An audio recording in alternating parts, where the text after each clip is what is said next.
Hello everybody, this is Coffee with Susie. Good morning. I hope you're having a lovely weekend. This is the 5th video that I'm going to be doing about fertility, infertility, IVF treatments onto adoption. So my last video was talking about my first IVF treatment, how that went, the stages that I went through, the emotional feeling that evoked in me, and now I'm going to talk about the result of that first IVF. So I remember testing on the 4th of November 2006, and the test was positive. So as you can imagine, I was absolutely over the moon. It was quite a faint positive, however, Care Fertility told me to do one the next day, and that was a lot more vibrant with the 2 pink lines, so I was absolutely over the moon.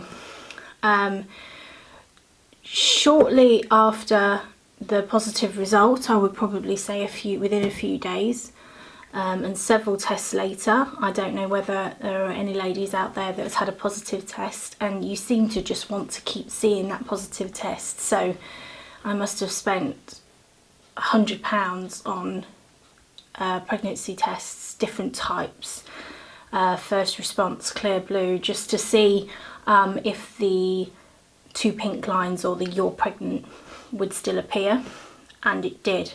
But like I said, a few days after the initial positive, I started to get quite a few pains, niggly pains, very similar to the start of a period, and this then resulted in bleeding.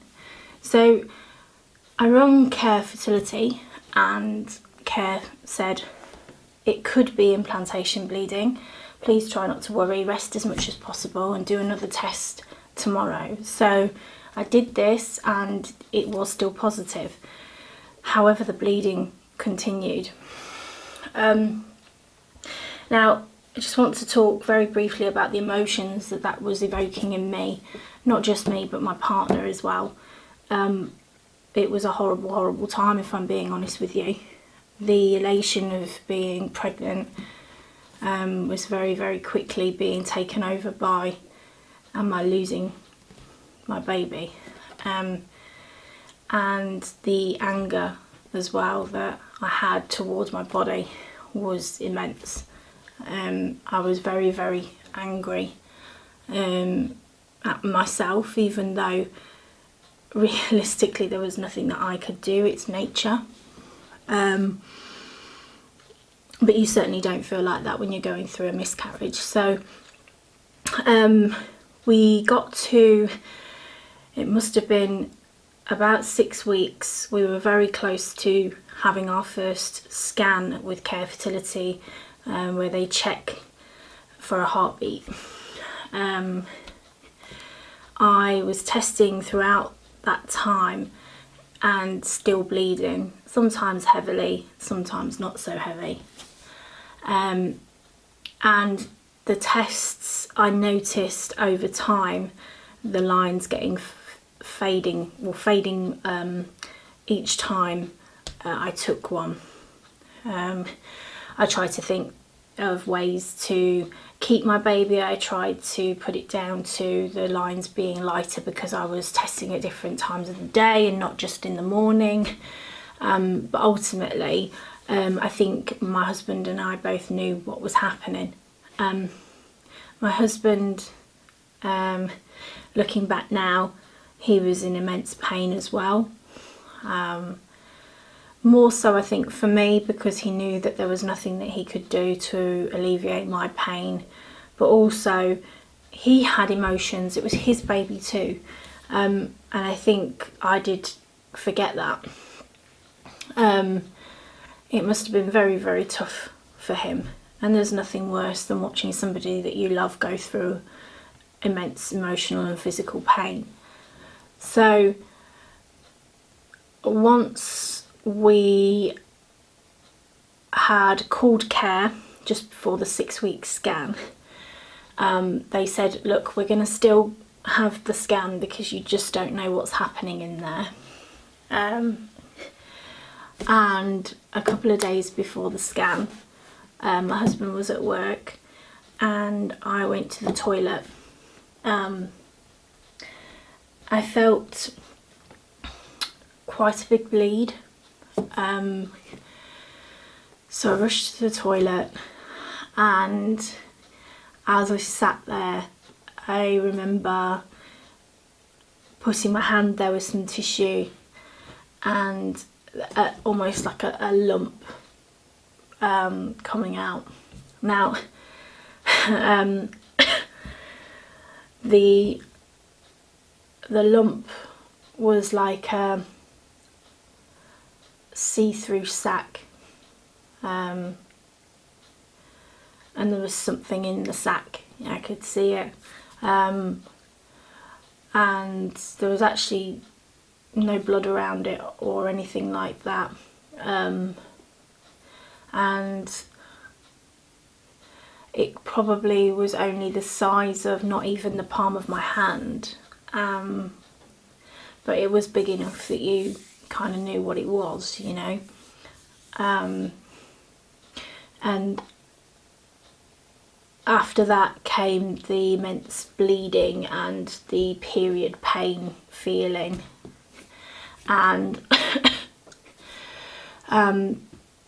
after a couple more pregnancy tests that were negative, I gave care a call and explained to them what I'd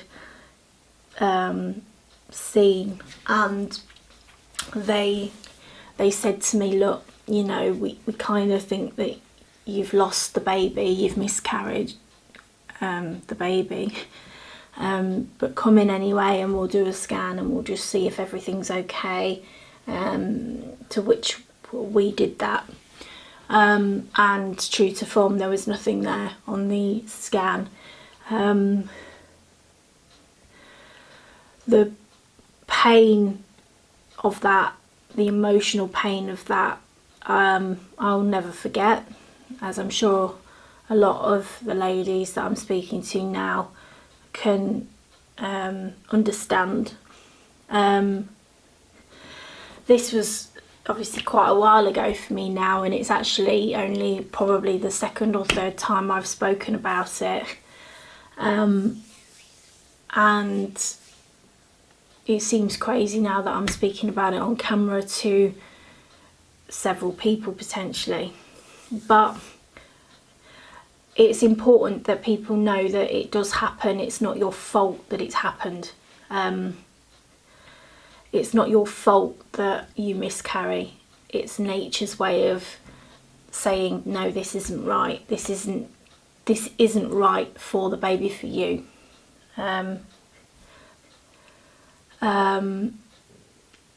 It's very, very tough, as you know, the emotions that it evokes, and just the sheer pain of why the heck is my body not doing what it should be doing? Why is it not holding on to a baby? Why are all these people around me getting pregnant at the drop of a hat?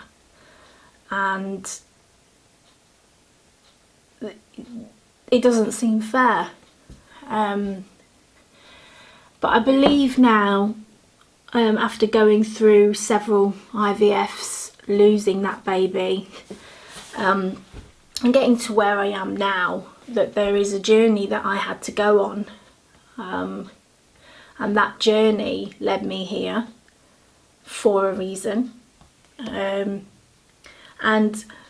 I obviously just want everyone to know that's either going through fertility treatment, at the beginning stages of fertility tests or miscarriages, that as hard as it is, you will get through it. You have the strength to get through it. Use the people around you talk to your support network. Make sure that they know how you're feeling. It's sometimes very hard for us to express how we're feeling because we don't want to be a burden to people, and we don't want to feel like we're weak, but it isn't like that at all, and you need to talk to people about what you're going through. I myself didn't, so I am one of those people that can bottle things up and not really express how I'm feeling at times, and it doesn't do you any good. So you really do need to talk. Talk to your family, talk to your friends, and more than anyone, talk to your partner if you're going through this with a partner, because more often than not they're feeling the same way that you are, but because they know you're the one that's got the baby and had the baby inside of you, and you are the one that's lost it, or you're the woman that's having to have all these fertility tests and invasive procedures, they don't like to tell you about how they're feeling because they don't want you to feel that you've got their added issues as well. But what you've got to kind of think about is that you are a team. You're going through this together, and as hard as it is to sometimes talk about how you're feeling with one another, you need to both listen to what one or the other is going through. I didn't, and ultimately over a period of time it contributed to the end of my marriage. It's so important that you acknowledge that your partner has feelings too. And sometimes I think the emotional feelings and pain that someone's going through can be worse than the physical. Excuse me.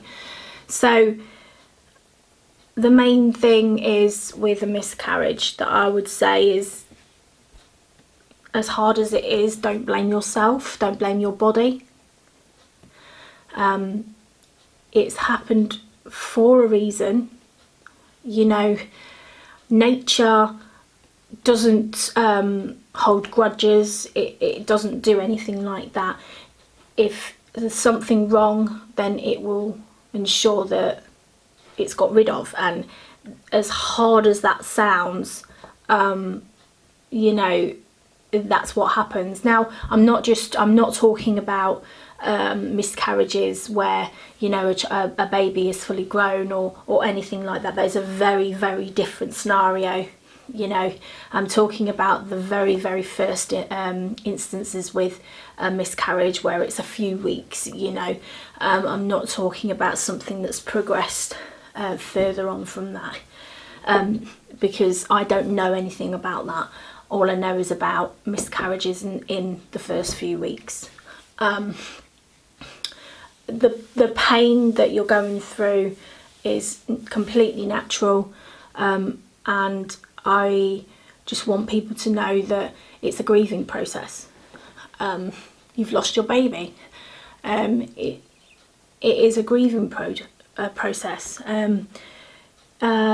Like anything, when somebody dies or a relationship ends, it's exactly the same. You know, that feeling of grief is the same.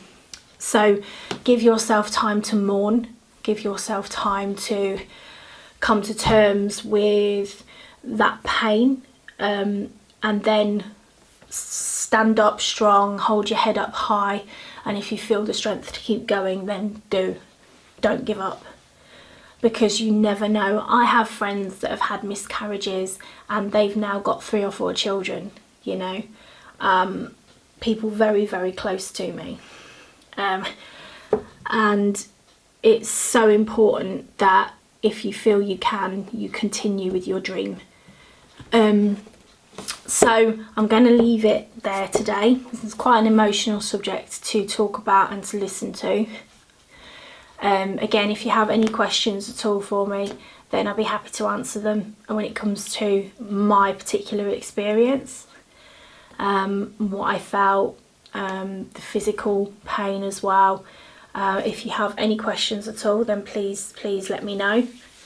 I'm always here for anybody that's going through anything at all in regards to the emotional and pain that it is